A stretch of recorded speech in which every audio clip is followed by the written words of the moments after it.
তুমি না? হ্যাঁ, আমি তো মনে হচ্ছে দেখে আমার। কি ভাবছেন? একটা জমাটি আড্ডা? একদম না। আসলে কথাবার্তা একেবারে মানে মনের কথা। আমি আসলে এখানে দেখতে পাচ্ছেন, দেখাচ্ছিলাম চন্দ্রিমাকে, একটা পত্রিকার একটা কাটিং পেলাম। এই কাটিং এর মধ্যে দেখা যাচ্ছে চন্দ্রিমার ছবি আছে সেখানে। চন্দ্রিমাকে জিজ্ঞাসা করছিলাম, চন্দ্রিমা আসলে এটা একটা বড় ঘটনা।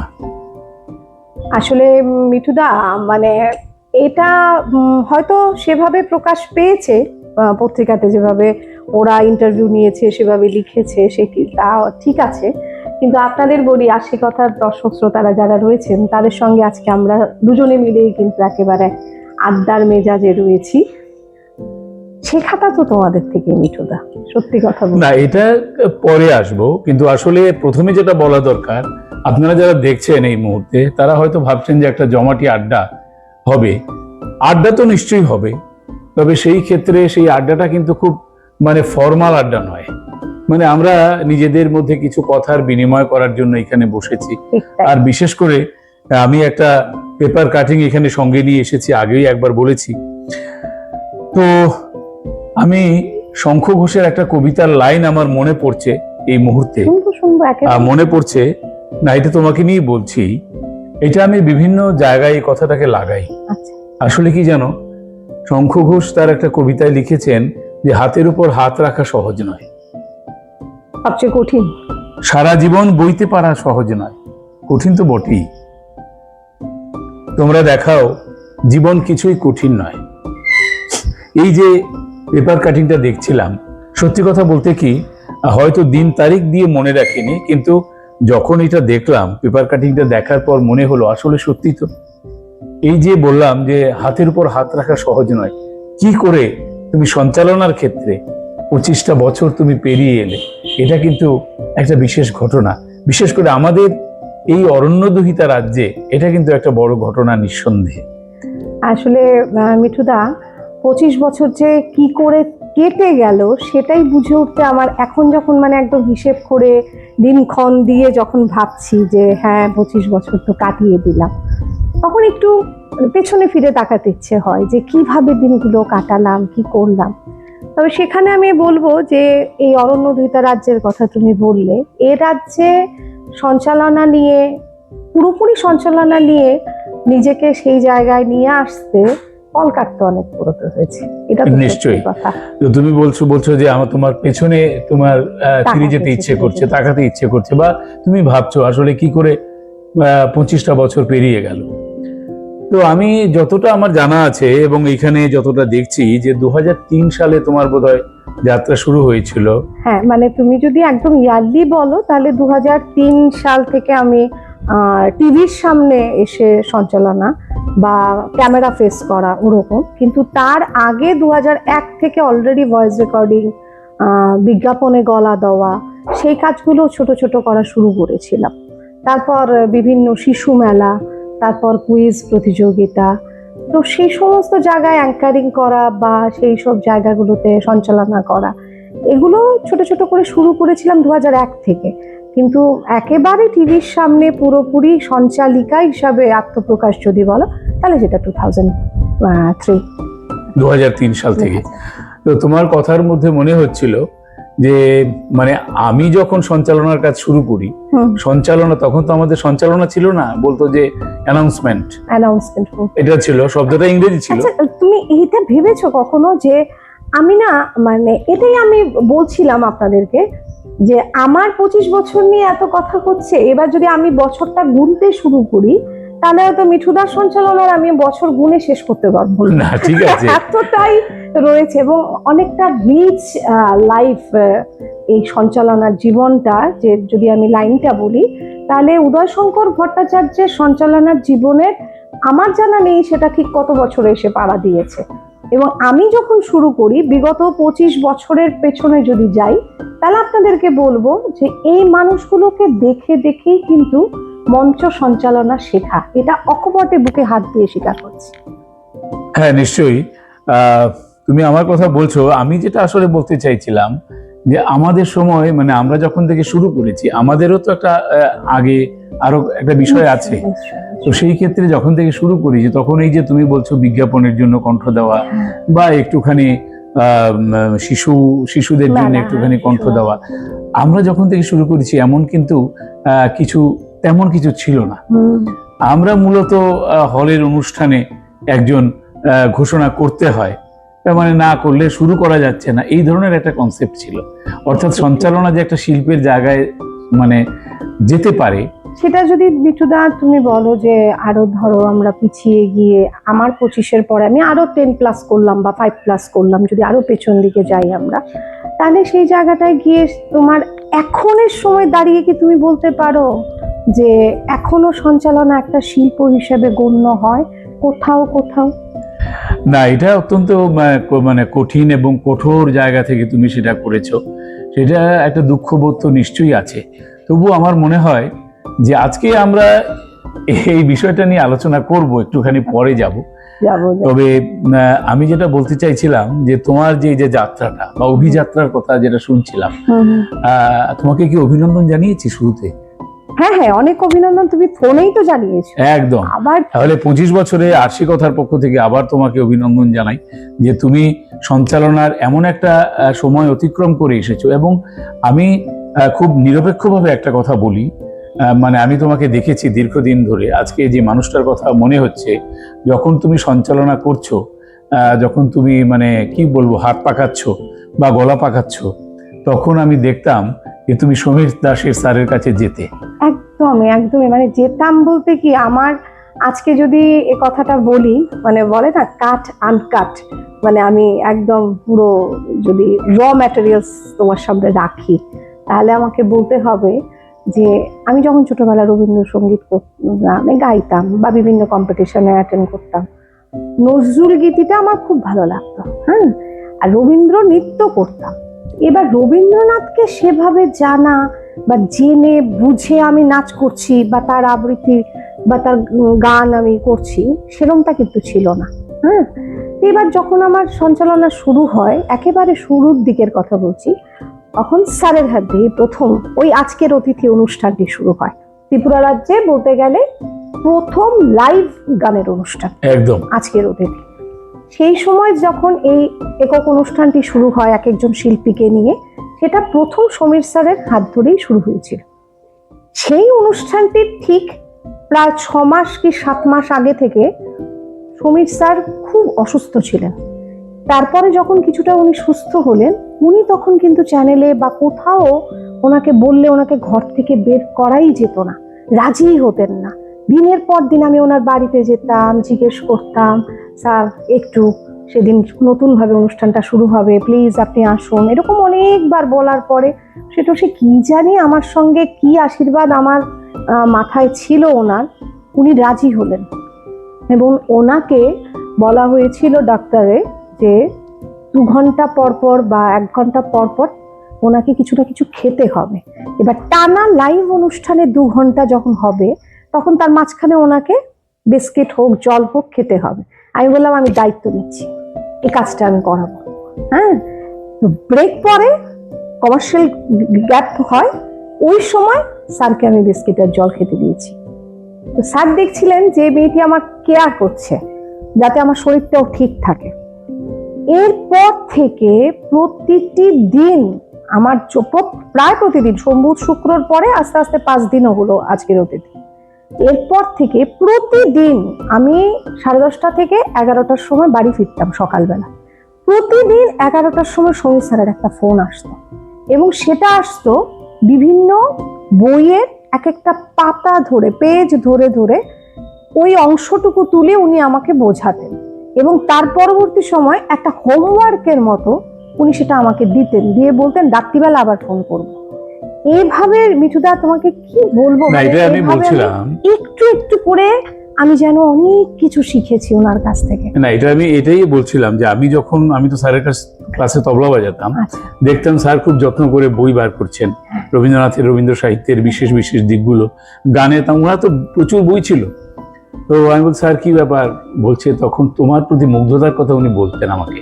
আচ্ছা। বলতেন যে চন্দ্রিমার জন্য বার করছি, চন্দ্রিমা আসবে বা চন্দ্রিমার সঙ্গে একটা বিনিময় করতে হবে। তুমি জানো তো কি যে সুন্দর করে মেয়েটা, কি যে সুন্দর। ও আমাকে তিনি বলতেন এই কথা। এবং আমার যেটা মনে পড়ে আজকে তোমার সম্পর্কে একটা বিশেষণ উনি দিয়েছিলেন, সেটা হচ্ছে শিক্ষিত সঞ্চালিকা, এরকম একটা কথা বলতেন। না, এটা আমি একটু বলে দিচ্ছি, শিক্ষিত সঞ্চালিকা মানে বাকিরা অশিক্ষিত তা নয়। অর্থাৎ বিষয়টা হলো এইরকম যে তুমি সঞ্চালনার কাজটা করো পড়াশুনো করে। হ্যাঁ, সেটাই উনি বোঝাতে চেয়েছেন, পড়াশুনো করে করো। যোগ্য কিনা আমি জানি না উনি। এবং সেখানে না আমি দেখতাম যে, আমিও দেখেছি, তুমি বলছো যে আমাদেরকে দেখে তুমি শিখেছো বা নিশ্চয়ই একটা অনুপ্রেরণা ছিল, কিন্তু আমি যেটা ব্যক্তিগতভাবে খুব মানে কি বলবো, খুব মানে সৎভাবে আমি কথা বলছি, আমি দেখেছি তুমি খুব পড়াশোনা করতে এবং এক একটা অনুষ্ঠানের পেছনে তোমার খুব পড়াশোনা ছিল, জানকারি ছিল, সেগুলি নিয়ে তুমি করতে। আমি আজও ভয় পাই মিঠুদা মঞ্চে ওঠার আগে।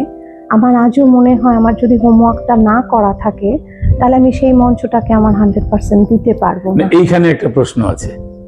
এখন তুমি সেই কথাটা তুমি প্রথমে বলেছো যে তুমি সঞ্চালিকা হিসেবে বা সঞ্চালক হিসেবে যে মর্যাদা আমাদের মানে যারা অর্গানাইজার বা যারা পৃষ্ঠপোষক বা অনুষ্ঠানের আয়োজন করেন, তারা কি সেই মর্যাদাটা মানে সঠিকভাবে সঞ্চালকের মর্যাদাটা রাখতে পারেন?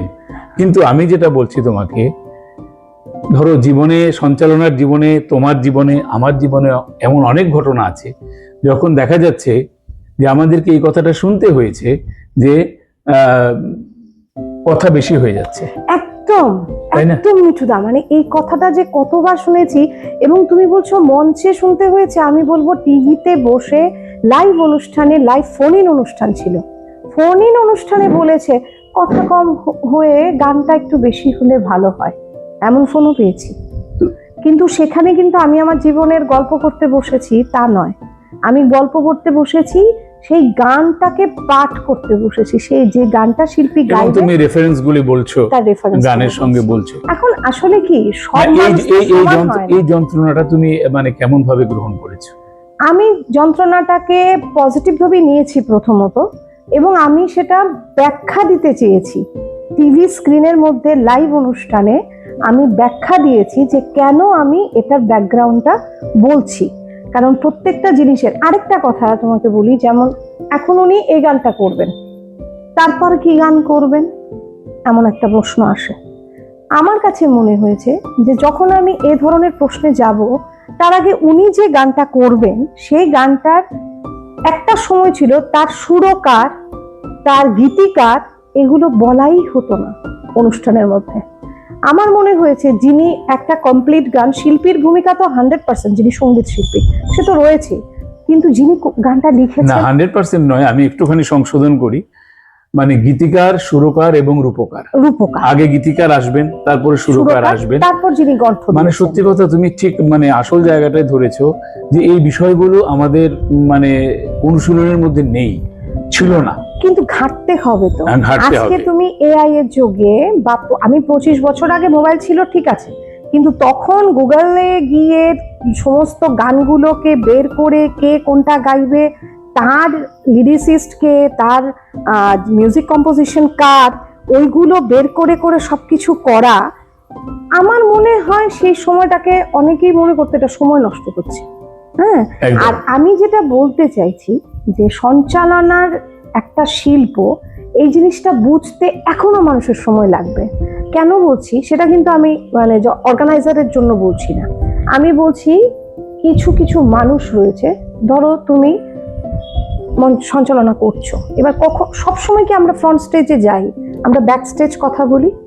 ব্যাক স্টেজ কথা বলার সময় মানে এখানে যে একটা কথা হচ্ছে, সেটা যে একটা কিছু সাজানো হচ্ছে, একটা প্রোগ্রামটাকে যে সুন্দরভাবে সাজানো হচ্ছে, চিৎকার চেঁচামেচি হইচই কোনো কিছুর বাদ নেই।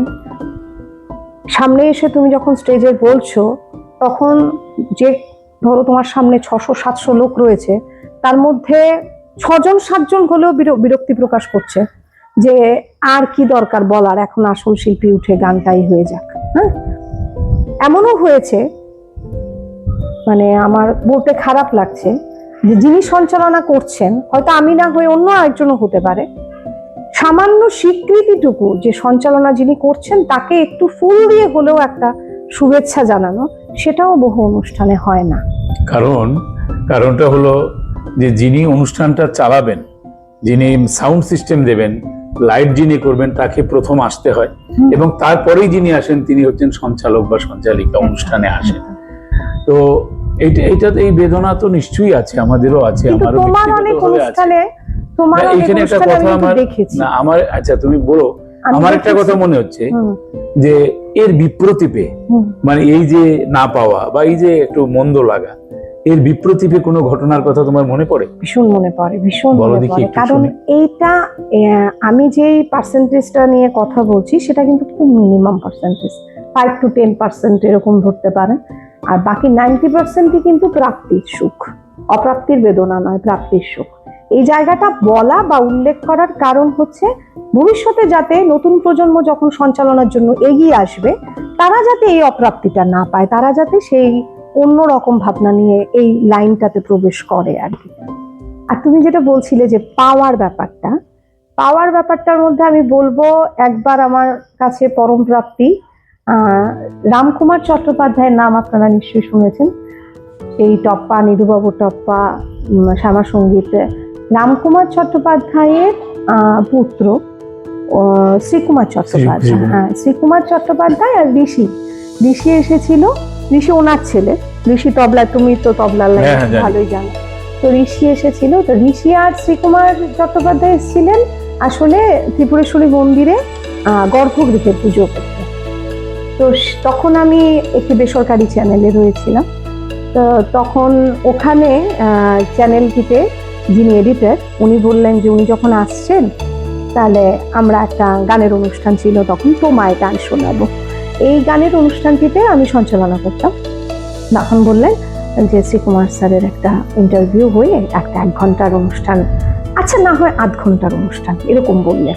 এবং উনি বললেন আমি চেয়ার টেবিলে বসে ওরকম ভাবে হারমোনিয়াম রেখে ওরকম ভাবে করবো না, আমাকে ফ্ল্যাট, আমাকে বৈঠকি আসরে করতে হবে।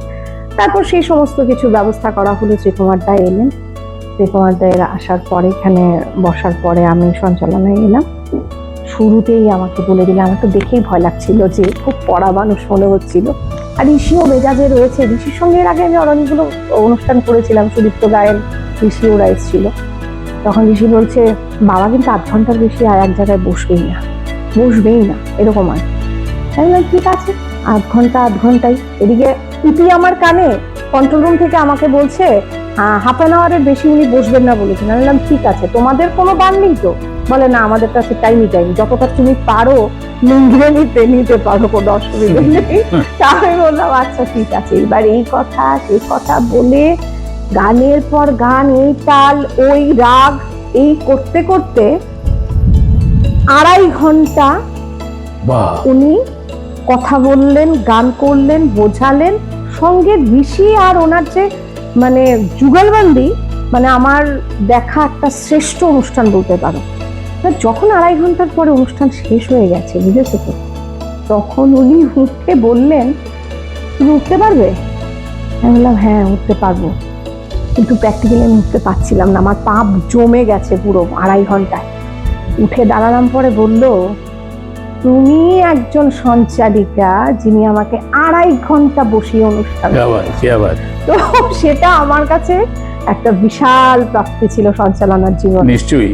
তো আমাদের এই যে একেবারে আড্ডা, এই আড্ডাটা তো আপনাদের কাছে কেমন লাগছে? কিন্তু আমার এখানে একটা কথা আছে, সেটা হচ্ছে আমার তোমার সম্পর্কে কিছু জানা রয়েছে। এটা ঠিক আমার হলে হবে না, ব্যাপারটা ওরকম হতে হবে যে আমরা 2 সঞ্চালিকা এই জগৎটা নিয়ে কথা বলছি। কিন্তু উদয় শঙ্কর ভট্টাচার্য, আমাদের সকলের প্রিয় মিঠুদার যে সঞ্চালনার জীবন, সেটা শুরু হয়েছিল মোটামুটি মানে তবলা, নাটক, তারপরে আস্তে আস্তে ঘোষণা, সেই জায়গাটা থেকে তুমি আমাকে একটু যদি বলো। খুব সংক্ষেপেই বলছি। বিষয়টা হলো যে 1980 সাল বা 81-82 থেকে, তার আগে থেকেই ছিলাম, মঞ্চে ছিলাম। তো তখন থেকে যেটা আমি তোমাকে বলেছি, তখন তো সঞ্চালনা এই শব্দ আসেনি বাজারে। তখন তো অ্যানাউন্সমেন্ট, মানে কি একজনের পর একজন উঠবে, ঠিক ঠিক এবং তাকে একটা বলে দিতে হবে কে গাইবেন, সেটা উচ্চারণ যাই হোক না কেন, বা শব্দ চয়নের এইসব ব্যাপার ছিল না। তো ওইটাই হচ্ছে শুরু আমাদের, বা আমার ত্রিপুরা সংস্কৃতি পরিষদ করতাম, সেইখান থেকে ওই ধরনের অনুষ্ঠানে বিভিন্নভাবে বলতাম। রবীন্দ্র ভবনই মূলত, তার কারণ তখনও আগরতলা টাউন হল হয়নি, তো হতো আমরা ইয়েতেও কি বলে, আমি ইয়েতেও করেছি, চিলড্রেন্স পার্কে যে ছিল এই যে ঘরটা, ওইখানেও করেছি। এবং নানা আমাদের ওপেন আসর ছিল, সেই ওপেন আসরে আমরা বলতাম তখন ওই তুই বলে আয়, ঘোষণাটা করে আয়, এরকম ছিল ব্যাপারটা। যেমন আস্তে আস্তে অনেক ফিনিশড হয়েছে। এবং তারপরে আমি একটা কথা বলি, এখন যেমন তোমাদের বা তোমার মতো অনেক যারা আছে, যাদের মানে পড়াশুনো দেখলে বা সঞ্চালনাটাকে তোমরা যেভাবে গ্রহণ করেছো, আমি ঠিক মানে সেরকম ভাবে সেরকম ভাবে আমি ভাবিনি। আমি দেখতাম যে তখন যারা সঞ্চালনা করতো, দেখলাম ওই বই নিয়ে বা খাতা নিয়ে তারা প্রেক্ষাগৃহের মানে ওই অফ স্ক্রিনে থাকতো ওরা, এবং দেখে দেখে মাইক্রোফোন হাতে নিয়ে বলতো, যে কাজটা আমি অদ্যাবধি আমি কোনোদিন কখনো করিনি। মানে আমার যতটুকু আমি জানি বা আমার না জানা, আমি সবটাই বলার চেষ্টা করেছি। একেবারে যে মানে হয়তো কিছু কিছু ক্ষেত্রে বই হাতে নিয়ে এরকম নয়, তবে এটা একেবারেই নেগলেজেবল, এটা আমি করিনি। আমার কাছে যতটা সম্ভব আমি স্বতঃস্ফূর্তভাবে বলার চেষ্টা করেছি। হয়তো ভাষার দখল তারপরে এসেছে কিছু কিছু ক্ষেত্রে। সমীর দাস স্যারের কাছে বাংলা পড়তাম এবং দেখতাম ওনার সমস্ত কিছু, এবং সেই থেকে বাংলার প্রতি একটা দখল নেবার চেষ্টা করতাম। তো এইভাবে আস্তে আস্তে তো হয়ে গেল বিষয়টা। এবং আর তবলা শিল্পটা, যেটা নাকি তুমি একদম ভালোবেসে করতে, না এটা তো আমার মানে আমার প্রথম ভালোবাসাই হচ্ছে তবলা। হ্যাঁ, তবলা ছোটবেলা থেকে তবলা মানে আমাদের কাছে এখানে সুযোগ নেই না, একটুখানি শোনা যেত এরকম না, শোনাও যায়, তবলা তো মুখেও গানের গলাও কিন্তু দরা আছে গলা। আমি কিন্তু কথাটা শেষ করিনি। আজকে মূলত যেটা হচ্ছে, মানে যারা আড্ডাটা শুনছেন বা শুনবেন তাদের উদ্দেশ্যে বলি, আজকে মূলত চন্দ্রিমা চক্রবর্তী ওর সঞ্চালনার জীবনের 25 বছর পেরিয়ে এসেছে, এবং সত্যি কথা বলতে কি ওর একটা বর্ণময় একটা ওর চলা আছে, যেটা বলছিল যে তোমায় গান শোনাবো। এবং তারপরে আমি খুব ছোট করে একটুখানি তোমার কাছ থেকে শুনতে চাইবো যে তুমি তুমি বেসরকারি চ্যানেলের কথা বলছিলে, আজকে হোক না, এতে কোনো অসুবিধার কিছু নেই, তুমি বলতে পারো যে কোন কোন চ্যানেলে তুমি কাজ করেছো সঞ্চালনার কাজ। আমি প্রথম যখন কেবল টিভি নেটওয়ার্ক মানে প্রথম যখন আসে এ রাজ্যে, তখন ইউটিভি ছিল, ইউটিভি কেবল নেটওয়ার্ক, ওখানে আমি প্রথম কাজ শুরু করি। মানে মূলত যেখান থেকে সব লাইনগুলো যেত, হ্যাঁ, ওই ইউটিভিতে প্রথম করি। তারপর সৃষ্টি টিভি হয়, সৃষ্টি টিভিতে তখন ইউটিভি থেকে ভেঙে গিয়ে কিছু মানুষ ওই সৃষ্টি টিভিটা নিয়ে শুরু করেছিল, সেখানেও সঞ্চালনা করি গানের অনুষ্ঠান। আমার আসলে হয়েছে কি, মানে পুরো সঞ্চালনার এই 25 বছরের জীবনে 80% শুধু গানের অনুষ্ঠানই। তার কারণ আছে, সেই কারণটা আমি তোমাকে বলবো। শুনি কি কারণটা বলছি তোমাকে। আমি দেখলাম যে এটা আমার কিন্তু আসলে এতটা জানা ছিল না। তুমি দেখলাম যে শুধু গানের ক্ষেত্রে নয়, কিন্তু ভাতখণ্ডে থেকে তুমি শাস্ত্রীয় সঙ্গীতে বিশারদ করেছো মিউজিক কলেজ থেকে। তারপর তুমি ডক্টর পদ্মিনী চক্রবর্তীর কাছে তুমি নাচ করেছো, ভরতনাট্যম করেছো। তারপরে আমাদের কালিদার অলঙ্কারে, হ্যাঁ, ইরানী ভট্টাচার্যের কাছে তুমি গান করেছো, নজরুলগীতি করেছো। তো সেই ক্ষেত্রে এটা কিন্তু মৃন্ময় ঘোষের কাছে তুমি গজলের তালিম নিয়েছো। তুমি যেটা বলছিলে সেটা কিন্তু হঠাৎ করে আসেনি, কেন জানি যে আমি গানে চলে এলাম, বিষয়টা এরকম। কিছুদিন আগে শক্তিদির কাছে গিয়েছিলাম, আমার কাছে মনে হয় মিঠুদা যে ইটস আ থেরাপি গানটা। মানে আমি মঞ্চে কতটা পরিবেশনা করলাম, তার থেকেও আমার কাছে মনে হয় যে গান নিয়ে যদি নিজের সঙ্গেও কিছুটা সময়, এটা তুমিও ভালো বলতে পারো। তোমাকে যদি এখন আমি বলি যে তবলা নিয়ে তুমি বসলে তোমার কতটা মন ভালো হয়ে যাবে, তো সেরকম ভাবে আমার মনে হয়েছে যে আমি শক্তিদির কাছে গিয়ে বলতাম আমি কিছু সারগম এখন করি তোমার কাছে। হ্যাঁ, তো শক্তিদি বললো নিশ্চয়ই তুমি চলে এসো, কবে আসবে বলো। আমি বললাম ঠিক আছে, তোমার রোববার দিন দেখে বসি। তো বেশ মাস 6 মতো একটুখানি করেছিলাম। তারপর পারিবারিক বিভিন্ন কারণে আমরা কিরকম জড়িয়ে যাই, তো সব মিলিয়ে আর বেশি যাওয়া হয়। কারণটা যাই হোক, দুটো লাইন গান আজকে শুনবোই শুনবো, সেটা আর তোমার গান? উপর ছেড়ে দিলাম, পছন্দটা তোমার উপর ছেড়ে দিলাম। আচ্ছা, কবিতা বললে হয় না? কবিতা পরে শুনবো, একটা আগে গান চাই। আগে গান, দুটো লাইন আমরা শুনবো, কি বলেন সবাই? আচ্ছা, শুনবো।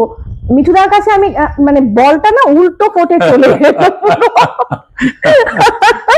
আমি বলো, ভাবছিলাম কোটে এদিকে না, বলটা নেবো, কারণ পুরো এদিকে সত্যি চলে কথা গেল। আমার জানা ছিল না। আমি যে পত্রিকাটা পড়ে তারপর আমি জানলাম তুমি এতজনের সঙ্গ করেছো এবং প্রত্যেকেই গুণী শিল্পী আগরতলার। এই যে শক্তির কথা বলছিলে, শক্তি চক্রবর্তী, ইরানীদের কথা বলছিলে, তো নিষ্ঠ গায়ক গায়িকা ওরা। হ্যাঁ হ্যাঁ হ্যাঁ, ঠিক ওরা আছে, খুব তুমি দুটো সুন্দর। লাইন তুমি আমাদেরকে শোনাও। আমি চেষ্টা করব। আমার খুব নাচ প্রিয়, তো আর দেখানো যাবে না। না না সম্ভব না। তবে হ্যাঁ, দূরদর্শনে আমার মনে আছে, দূরদর্শনে ন্যাশনাল ইন্টিগ্রেশনের উপরে একটা নৃত্য প্রদীপ, আপনারা নাম শুনে হ্যাঁ থাকবেন। শুনেছি। হ্যাঁ, প্রদীপের সঙ্গে আমার শাশ্বতী দি, আমাদের একটা ন্যাশনাল ইন্টিগ্রেশনের উপরে পিল্লাল্লারা পাপাল্লারা হ্যাঁ, হ্যাঁ। সাউথ ইন্ডিয়ান ডান্সে ভরতনাট্যম পরিবেশনা ছিল, সেটা আমার দূরদর্শনের নাচের প্রোগ্রাম। আর এছাড়া তুমি তো জানোই, হীরা দিদিমণির অনুষ্ঠানে হ্যাঁ, আমরা হ্যাঁ। গার্জিয়ানের তরফ থেকে সরস্বতী বন্দনা টন্দনা করেছিলাম। নাচটাও খুব ভালো লাগার জায়গা। তবে হ্যাঁ, কবিতার প্রতি ভালোবাসা বা প্রোনাউন্সিয়েশনটা, এটা কি হবে, মঞ্চে যাওয়ার আগে এটা কিরকম ভাবে বলবো, সেই সমস্ত কিছু কিন্তু আমি চন্দনদির কাছ থেকে অনেক কিছু শিখেছি, সেটা স্বীকার না, এটা তো করতেই তুমি, হবে। আমি বলতাম শেষে তোমার মানস গুরু। হ্যাঁ, একদম হ্যাঁ, মানুষ তুমি গুরু। চন্দনলেখা পালকে। প্রথাগত ভাবে আমি সঞ্চালনার জন্যই শিখতে যাচ্ছি, ওরকম কিছু ছিল না, কিন্তু বুঝেছি। প্রায় বসতাম, দিদি বলো না আমি এই জায়গাটা কি করে বলবো, এইরকম ভাবে তুমি করতে আমাকেও করতে জিজ্ঞাসা করতে, আমার অনেক কিছু। মনে আছে। হ্যাঁ, মিঠুদা কিন্তু এটা তুমি বলবো কিন্তু কি? স্কিপ করছো, গানটা দুটো লাইন আমাকে শুনতেই হবে। আচ্ছা আচ্ছা আচ্ছা, মানে লিরিক্স টিলিক্স কিছুই সামনে নেই, আমি জানি না বলো। কতটা মনে করতে পারছি, তবু চেষ্টা করব। রবীন্দ্রসঙ্গীত। করো না। বর্ষা চলছে, হুম। যদিও এটা বর্ষার নয়, এদিকে হুম। পূজা পর্যায়ে বললে এটা অনেকটা ভালো হয়, সেটার ইনার মিনিংটা তাই, অন্তর্নিহিত অর্থ যাকে বলে। আমার সঙ্গে একটু গলা হ্যাঁ মেলাও। করবো, তুমি তুমি এটা ধরো না, ভালো ধরো লাগবে ধরো আরো। ধরো।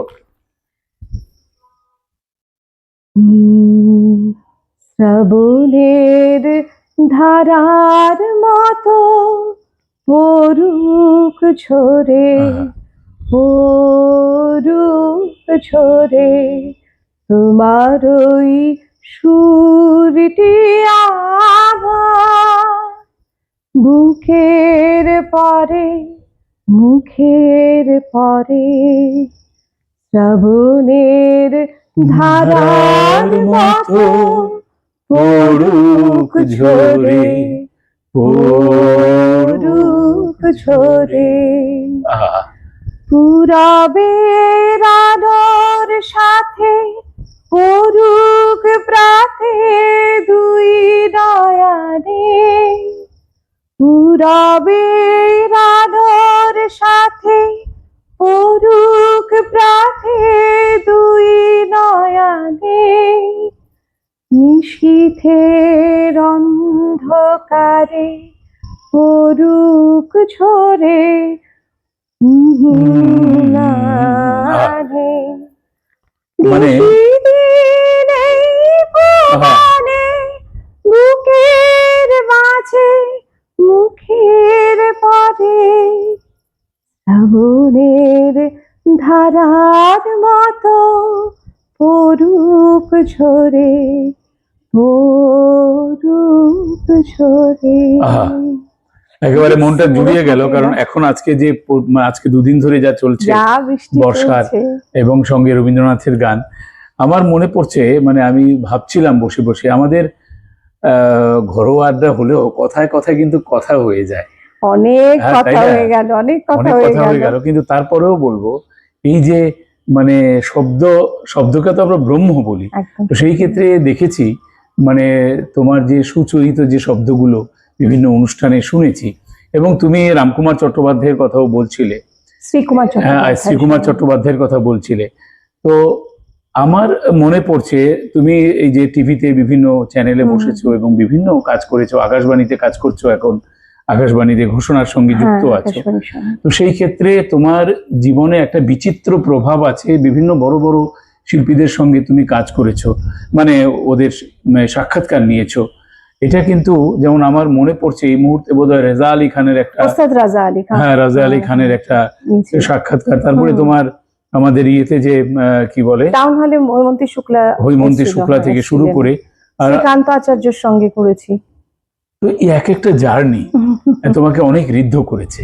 হ্যাঁ, এবং অনেক কিছু এবং এটা শিখেছি। কিন্তু বিচিত্র, এটা কিন্তু সবার হয়নি। ব্যক্তিগতভাবে আমি বলছি, সেটা হয়তো আমিও অনেকে সঙ্গ করেছি, কিন্তু তোমার এই যে জার্নিটা বিভিন্ন শিল্পীর সঙ্গে, তাদের সঙ্গে কথা বলা, তাদের জীবনের যে সুলুক সন্ধান করা, এগুলি তো তুমি করেছো। তো সেই ক্ষেত্রে সমীরকান্তি দাশের যে কথাটা বলতেন যে তুমি সার্থক নামা, সবই ঠিক আছে। তবে আরেকজনের কথা খুব মনে পড়ছে, সুবিমল ভট্টাচার্য। সুবিমল ভট্টাচার্য আজকেও সকালে তোমার কথা, এতটা বড়, কিন্তু আমি না মিঠুটা দাদা ডাকতাম। আর আমাকে না উনি মানে রীতিমতো চোখের জল দুজনের পড়েছে। আমাকে বলেছে আমার তো কোনো বোনকে আমি সেভাবে পাই না, আমি তোমাকে ছোট বোন ডাকলাম।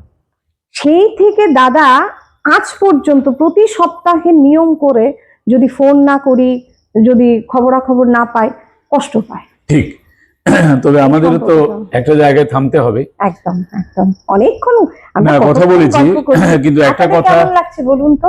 আজকে আপনাদের সঙ্গে অনেক গল্প করতে ইচ্ছে করছে, কিন্তু সময় বলে একটা কথা আছে, নিশ্চয়ই কোথাও তো থামতে হবে। তারপরেও একটা কথা না বললে বিষয়টা কিন্তু মানে অর্ধসমাপ্ত থেকে যাবে বা শেষ হবে না। সেটা হলো আমরা সিসিপির কথা জানি, সিসিপির কথাটা কিন্তু বলতে হবে। আমরা যখন করোনার সময়তে একটা মানে অসহ্য একটা জীবন আমরা কাটিয়েছি, তখন চন্দ্রিমা চক্রবর্তী এবং আমাদের চন্দ্রিমা, আমাদের ভালো লাগার ভালোবাসার চন্দ্রিমা শিল্পীদেরকে একটা প্ল্যাটফর্ম তৈরি করে দিয়েছিল। এটা কিন্তু একেবারেই ভিন্ন ধর্মী একটা ভাবনা।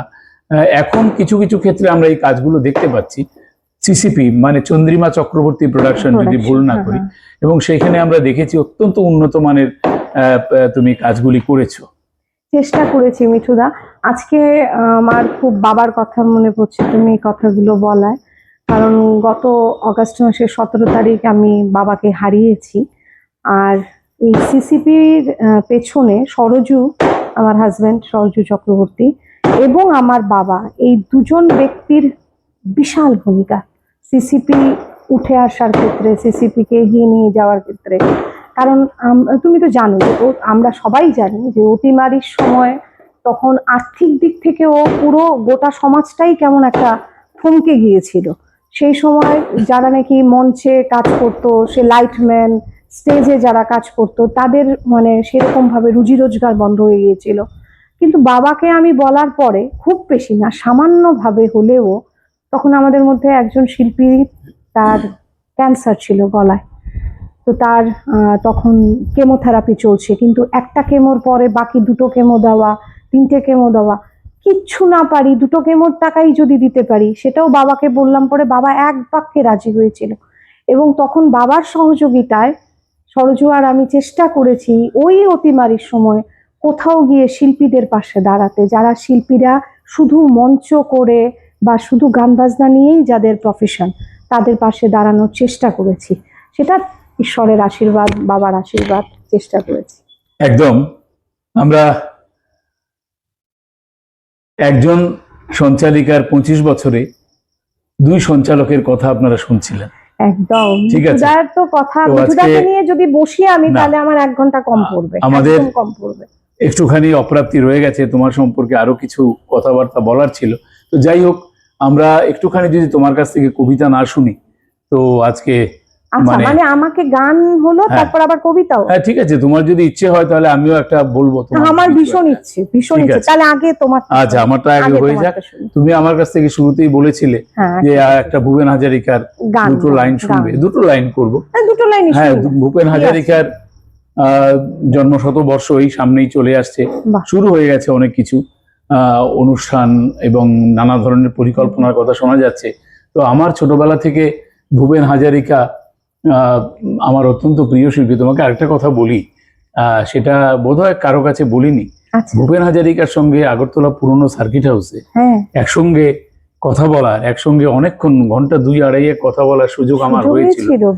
হ্যাঁ, তো সেই ক্ষেত্রে আমার স্বপ্নের যে মানুষটি, তিনি ধরা দিয়েছিলেন। এবং তখন থেকে ভূপেন হাজারিকার গানের, তখন থেকে নয়, অনেক আগে থেকেই বলছি, ভূপেন হাজারিকার গানের প্রতি আমার একটা আগ্রহ আচ্ছা, তৈরি হয়। তো সেই ক্ষেত্রে দুটো লাইন একদম তাকে সুন্দর। করে আমার খুব শ্রদ্ধা ভালো লাগবে, জানাচ্ছি, সুন্দর, সুন্দর। জানাই। কৃষ্ণ কায়ায় আফ্রিকা মোর, কৃষ্ণ কলিমা, কৃষ্ণ কায়ায় আফ্রিকা মোর, কৃষ্ণ কলিমা, কান্না ভেজা দু চোখ তোমার, ব্যথায় ভরা বুক, তোমায় দেখে মনে পড়ে আমার মায়ের মুখ। কৃষ্ণ কায়ায় আফ্রিকা মোর, কৃষ্ণ কলিমা, কৃষ্ণ কায়ায় আফ্রিকা মোর, কৃষ্ণ কলিমা, তোমার মেয়ে পলিন আমার পারুল বোনের নাম, কবি মোলায়ে জামার নজরুল ইসলাম, জীবন দিয়ে কেনে ওরা স্বাধীনতার সুখ, তোমায় দেখে মনে পড়ে আমার মায়ের মুখ। কৃষ্ণ কায়ায় আফ্রিকা মোর, কৃষ্ণ কলিমা। বাহ, দারুণ দারুণ, চমৎকার চমৎকার, একদম খুব সুন্দর। আসলে ওনার ভালোবেসে করা, জানো তো, এই কবিতাই বলি বা তোমার সঞ্চালনার ক্ষেত্রেই বলি, সবটাই তবলা বাজনা ভালোবেসে সবটাই করা। ভালোবাসা। কিছু ওই jack of all trades master of none একটা কথা আছে, না না, ওরকম নয়, কিছুই হলো না। মাস্টার অফ নান এটা হ্যাঁ। তোমার ক্ষেত্রে বলা যায় না। যাই হোক, আসলে যে কোনো জিনিসই ভালোবেসে যদি করা যায় না, তার বোঝা যায়। ঠিক আমার মনে হয় দর্শকরা একটা কোথাও কানেক্ট করতে পারে, নিশ্চয়ই। একদমই করতে পারে। আর আমি তো এবং সবসময় সঞ্চালনার ক্ষেত্রে যেটা অত্যন্ত জরুরি, কানেক্ট করা, কানেক্ট করা দর্শক দর্শকের শ্রোতাদের সঙ্গে। সঙ্গে একদম কানেক্ট করাটা। এই সলিল চৌধুরীর জন্মশতবর্ষে এই কিছুদিন আগে একটা অনুষ্ঠান ছিল, শুনলে ভালো লাগে এইগুলি, বলছি আর কি, যে এই পরশুদিন, গত 2-3 দিন আগে আমাকে একজন বলছিল, মানে দাদা শুনছিলাম কথাগুলি, গানও শুনছি, আপনার কথাও শুনছি, এগুলি হচ্ছে আমাদের প্রাপ্তি। সেটাই প্রাপ্তি, একদম। সেটাই প্রাপ্তি। যাই হোক, এখন তোমার কবিতা দিয়ে অনুষ্ঠান শেষ করব, আচ্ছা, এটা আড্ডা শেষ করব। খুঁজে টুজে বের করেছি। আমার একটা খুব মানে অনেক ভালো লাগার কবিতা, তার মধ্যে এই কবিতাটার মধ্যে একটা জীবন বোধ কাজ করে। তো সেটা এই জন্য ইমরান কায়েসের লেখা কবিতাটা। হঠাৎই একদিন পড়তে পড়তে পেয়েছিলাম, বই পড়ার অভ্যেসটা মেটেটা এখনো যায়নি। এটা তো রাত্রিবেলা আমার ভাতই হজম হবে না যদি আমি একটু হলো বই না পড়তে পারি। তো ওই অভ্যেসটা থেকেই খুঁজে খুঁজে পেয়েছিলাম, একটা ছোট্ট করে শুনিয়ে দিই। অনেকক্ষণ আড্ডা দিলাম কিন্তু আমরা, একদম অনেকক্ষণ আড্ডা দিলাম এবারে। তবে হ্যাঁ, এই আড্ডার আয়োজনটা করার জন্য কিন্তু আরশি কথাকে একটা না, ধন্যবাদ। প্রোডিউসার কি আমাদের আড্ডাটা আনকাট রাখবে? আনকাট রাখবে কিনা সেটাই হচ্ছে ভেরি ইম্পর্টেন্ট কোশ্চেন। এটা কি আদৌ আনকাট থাকবে? যদি থাকে বা না থাকে, যতটুকুনি থাকে, তার জন্য আরশি কথাকে সাধুবাদ জানাতে একদম, হয় যে একদম। আমরা এত সুন্দর একটা প্ল্যাটফর্ম পেয়েছি এত সুন্দর আলোচনা করার জন্য। আচ্ছা, আমি কবিতাতে যাচ্ছি। একটা জীবন, বুঝলেন তো, একটাই জীবন। একদিন সকালবেলা জানলাটা খুলে দেখবেন বয়স হয়ে গেছে, ব্যাস বেলা পুরোলো। দুদিন আগে দেখা মেহগিনি চারাটা কবে যেন বৃক্ষ হয়ে বৃদ্ধ হয়ে এসেছে, তাকে কাটতে লোক এসেছে। পাড়ার বড় দিদিদের বান্ধবীদের দল বিয়ে করে কোথায় কোথায় চলে গেল সবাই। সারা বেলা কাশত যে বৃদ্ধ লোকটা, তাকে সবাই মিলে কাঁধে করে নিয়ে চলে গেল একদিন। সদ্য গোফ ছাটা লাজুক ছেলেটা ঘর ছাড়লো, পাড়া ছাড়লো, ইউনিভার্সিটি গিয়ে আর ফিরলই না কোনোদিন। বাবার হাতের দিকে তাকিয়ে একদিন চমকে উঠল, এত বয়সের ছাপ, এত কুঞ্চিত চামড়ার তর, কবে হলো এত সব? এই তো সেদিন রাগী মানুষটা অফিস থেকে ঘরে ফিরবে বলে সারাদিন কিচকিচ শব্দে ঘুরতে থাকা সিলিং ফ্যানটা পর্যন্ত চুপ করে যেত। কি জাদু বলে, কি বাতাসে, কি অদ্ভুত মায়ায় এভাবে নরম মোমের মতো গলে যায়নি। একটা জীবন, বুঝলেন? একটাই জীবন, তার আর ফিরে দেখা নেই, নেই দ্বিতীয় যাপন, নেই আর কোনো সুযোগ। দয়া করে বাঁচুন, ঘুরুন, বন্ধু হোক, দার্জিলিং এর মেঘে বসুন এক সন্ধ্যায়, কাঞ্চনজঙ্ঘায় রাখুন চোখ, একটা নরম কাঁথা গায়ে জড়ান, সমুদ্রের ঢেউ আর এক ফোঁটা আলোর মুখোমুখি হয়ে ভাবুন এক অলৌকিক অভিজ্ঞতার মুখোমুখি হয়েছেন আপনি। হৃদয় প্রসারী ক্ষুদ্র দুঃখ সব উচ্চ করাই যায়। একটা জীবন, বুঝলেন তো? একটাই জীবন। আহা, সাধু সাধু, একটা অসামান্য জীবন বোধের কথা শুনছিলাম। কবির নাম তুমি বললে, ইমরান কায়েস। হ্যাঁ, এবং সঙ্গে জীবন বোধের যে শব্দগুলো একটা একটা করে পড়লো, মনে হয় সেই শব্দগুলো আমাদের জীবন থেকেই, জীবনের কথা তুলে নেওয়া। জীবন থেকেই তুলে নেওয়া। একদম তুলে নেওয়া। এবং আমরা আশি কথার এই যে আড্ডা, আমাদের শুরু থেকেই কথা হচ্ছিল যেটা, সেটা হলো যে আমরা কোনোভাবেই সেটাকে মানে একটা কি বলবো সেটাকে ফ্রেমে বাঁধবো না, ফ্রেমে বাঁধবো না, একটু ফ্রেমে অন্যরকম। একজন সঞ্চালিকা তার 25 বছর কাটিয়েছেন, বিচিত্র বিপুল অভিজ্ঞতা নিয়ে কাটিয়েছেন, এবং তার কাছ থেকে তার কথা শুনে নেব, এইভাবেই একটুখানি এগিয়ে চলার চেষ্টা করেছি। এবং আরশি সঙ্গে কথাকে পেয়ে গেছি উদয় শঙ্কর ভট্টাচার্য, মিঠুদার মতো এমন সুন্দর সঞ্চালক, শিল্পী, নাট্য ব্যক্তিত্ব, যে এটা আমার পরম প্রাপ্তি, জানি তোমার সঙ্গে বসে না, দুটো কথা বলতে এটাই পেরেছি। মানে সঞ্চালকের সঙ্গে সঞ্চালকের কথা হচ্ছে, এটাও একটা অন্যরকম আড্ডা, তাই না? ভাবনাটাই কত সুন্দর, সুন্দর। তাই না? আরশি কথাকে অভিনন্দন জানাবো, যারা দেখছেন দেখবেন আপনাদেরকে অভিনন্দন জানাচ্ছি। চোখ রাখবেন আরশি কথার পর্দায়, নিশ্চিতভাবেই এমন অনেক অনুষ্ঠান আপনাদের জন্য আমরা সামনে নিয়ে আসছি। নমস্কার। নমস্কার।